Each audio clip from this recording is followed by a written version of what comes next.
கோவக்காவை பண்ற விதத்துல பண்ணோம்னா கண்டிப்பா அவருக்கு பிடிக்கும். அந்த கோவக்காய் வந்து பிபிக்கு ரொம்ப நல்லது. ஓகே.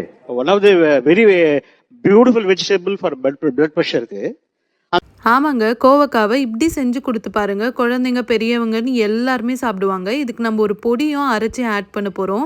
பேசிக் தாளிப்பு பண்ணிவிட்டு வெங்காயம் தக்காளி எல்லாம் நல்லா வதங்கினதும் தேவையான அளவுக்கு மிளகாத்தூள் மஞ்சள் தூள் உப்பு சேர்த்துக்கோங்க. இதுக்கு நான் ஒரு பொடி அரைச்சிருக்கேங்க. ஒரு கைப்பிடி அளவுக்கு வேர்க்கடலை, காரத்துக்கு ஏற்ற மாதிரி காஞ்ச மிளகா, 4 பல்லு பூண்டு, இதை நல்லா வறுத்து பொடி பண்ணி வச்சுக்கோங்க. நான் கோவக்காவை இந்த மாதிரி சின்ன சின்னதாக க்யூபாக கட் பண்ணியிருக்கேங்க. நீங்கள் வேணால் சாப்பரில் போட்டு இன்னும் ஃபைனாக கூட சாப் பண்ணிக்கலாம்.